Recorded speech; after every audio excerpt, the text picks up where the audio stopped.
Hi everyone, welcome to my channel. जैसा कि आपको पता है कि फर्स्ट चैप्टर नंबर 5 6 क्लास की जो एनसीईआरटी बुक है उसका चैप्टर नंबर 5 है।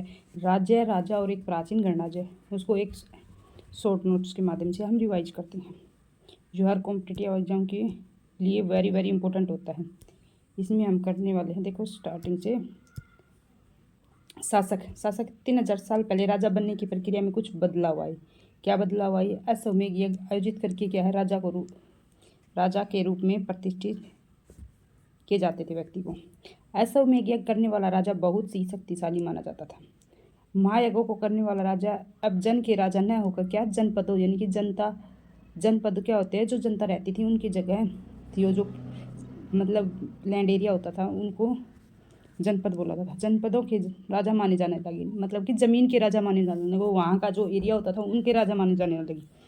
जनपद का शाब्दिक अर्थ जन के बसने की जगह, यानी कि जो जहाँ पे बस रहे थे उनकी वो जगह होती थी, उनका राजा माने जाने लगे। इसी तरह जो अश्वमेध यज्ञ है, इस यज्ञ में एक है भाई,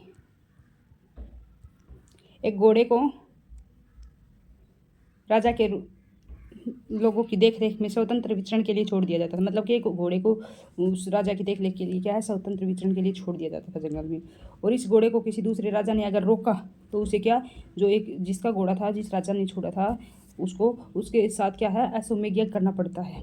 अगर और अश्वमेध यज्ञ करने वाले राजा होता था ना, देखो ऐसे समझो आप इसको, मतलब कि जो अश्वमेध करने वाला एक राजा होता था, उसको वो क्या करता था, यज्ञ के लिए घोड़े को विचरण करने के लिए छोड़ देता था, मतलब कि जंगल में घूमने के लिए उसको छोड़ देता था। जैसे ही वे घोड़ा दूसरे राजा, किसी अन्य राजा यानी कि कोई भी अन्य राजा था, वो उन्होंने छोड़ दिया तो कोई दिक्कत नहीं। अगर नहीं छोड़ा, उन्होंने उसको रोका, तो यह क्या है कि जो अश्वमेध यज्ञ कर रहा था, जिसने घोड़ा छोड़ा था, उसके साथ उस राजा को क्या करना पड़ता था, युद्ध करना पड़ता था। अगर जाने दिया तो क्या है, जो अश्वमेध करने वाला जो राजा होता था वो क्या है, अधिक शक्तिशाली होता था, बजाय किसके, जो जाने देता है उस घोड़े को, उसके। यज्ञ पुरोहितों द्वारा संपन्न होता था। यह किसके द्वारा संपन्न होता था? पुरोहितों के द्वारा। विभिन्न राजाओं को आमंत्रित किया जाता था, मतलब अलग अलग राजाओं को आमंत्रण भेजा जाता था, बुलाया जाता था या जो भी यज्ञ। उत्तरवेदी ग्रंथ कौन से होते हैं? उत्तरवेदी ग्रंथ भी होते हैं जो ग्रंथ ऋग्वेद के बाद में रचे गए हैं। कौन से हैं उत्तरवेदी ग्रंथ? कौन से हैं जो ऋग्वेद के बाद में रचे गए हैं? जैसे सोमवेद, यजुर्वेद, अर्थवेद, उपनिषद, ये चारों क्या है, उत्तरवेदी ग्रंथ है। वर्णों में, कितने वर्णों में समाज को वर्गीकृत किया गया था, मतलब लोगों को कितने भागों में बांट रखा था उन्होंने? जैसे ब्राह्मण लोगों का क्या काम था भाई, वेदों का अध्ययन करना और यज्ञ करना था। क्षत्रिय नाम से जो लोगों को पुकारते थे, वे क्या करते थे, युद्ध करते थे और लोगों की रक्षा करते थे, मतलब कि जो शक्तिशाली होते थे।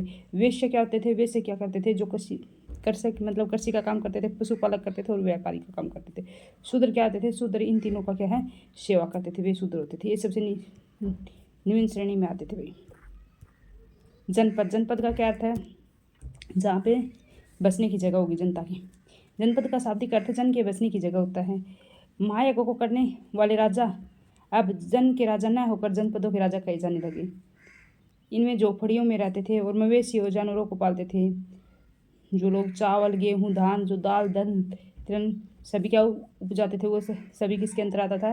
राजा के अंतर्गत। ये क्या थे? जनपद में गिने जाते थे। मेन जनपद कौन से हैं भाई? दिल्ली के पुराना किला, मतलब दिल्ली आता है उसमें मेन जनपद में।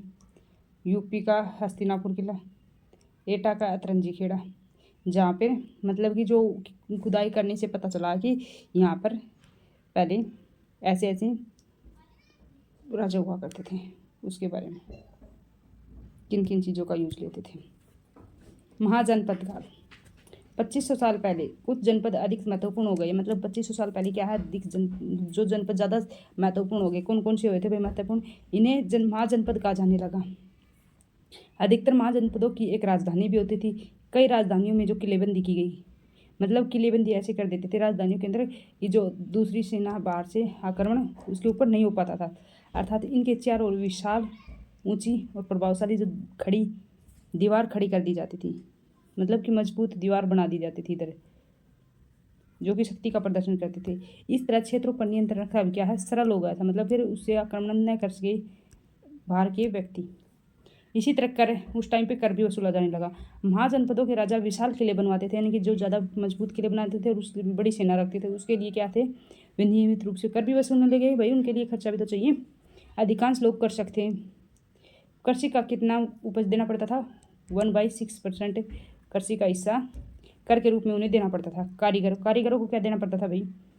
एक दिन, यानी कि कारीगरों पर किस चीज़ का कर लगाया जाता था, यानी कि उसे श्रम के रूप में उसको कर लगाया जाता। श्रमिकों को राजा के लिए महीने में एक दिन क्या है, काम करना पड़ता था। वही कारीगरों का काम था। पशुपालक के लिए क्या करना पड़ता था? जानवरों उनसे उत्पाद, मतलब जैसे भैंसे या काऊ से दूध निकालते हैं, दूध से मक्खन बनता है, दूध और जो मक्खन होता है वो उत्पाद होता था, वो उस रूप में देना पड़ता था राजा को। व्यापारियों को क्या है, सामान खरीदने और बेचने पर जो सामान खरीदता था उसमें से कुछ बचाकर उसको देना पड़ता था, ऐसे ही कर देते थे। आखेटकों को क्या, जंगलों में से कुछ वस्तुएं लेके आते थे, उनमें से रखवा लेते थे, कौन से अच्छे कौन से बुरे, उनमें से अपने आप छाट कर ले लेते थे। वो एक कर के रूप में देनी पड़ती थी, मतलब इकट्ठी की गई वस्तुएं। कृषि में परिवर्तन। इस युग में कृषि के क्षेत्र में 2 बड़े परिवर्तन आए। एक तो मतलब लोहे के हल का प्रयोग, हल के फाल अब लोहे के बनने लगे, जिससे अब कठोर जमीन को आसानी से जोत सकते हैं। इससे फसलों की उपज, मतलब पैदावार भी ज़्यादा होने लग गई। लोगों ने धान के पौधों की रोपाई शुरू कर दी। पहले की तुलना में, मतलब जो से ही लोह का प्रयोग किया, तो पहले की तुलना में क्या है, पौधे जीवित ज़्यादा रहने लगी और अधिक पैदावार होने लगी। ठीक है।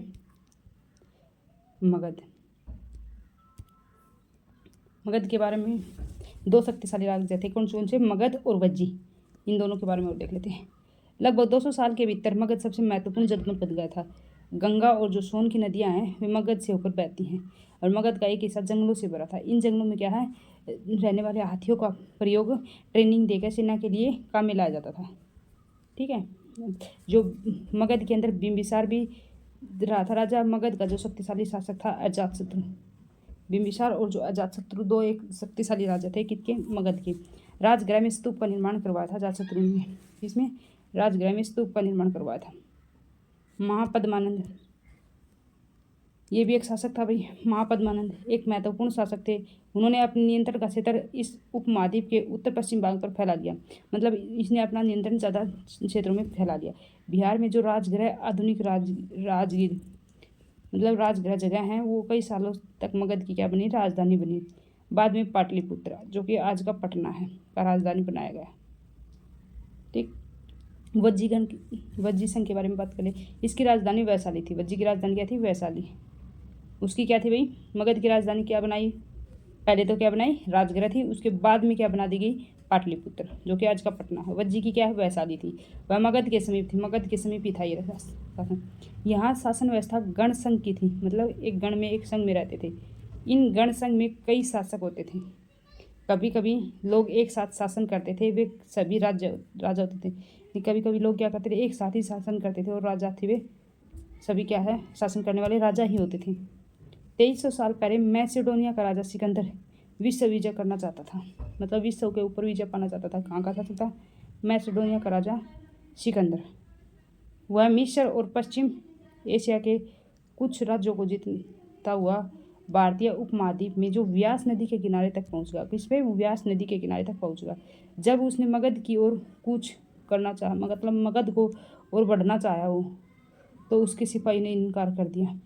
वे इस बात से भयभीत थे कि भारत के शासकों के पास पैदल, रथ, हाथियों की बहुत बड़ी सेना, मतलब कि जो जंगलों के अंदर हाथी इस ट्रेन करवा रखे थे उनसे, और जो सेना थी उनसे वे क्या थे? डर गए। इसके मैसेडोनिया के जो सिकंदर था, उसकी जो सिपाही थी, सेना थी, वो डर गई।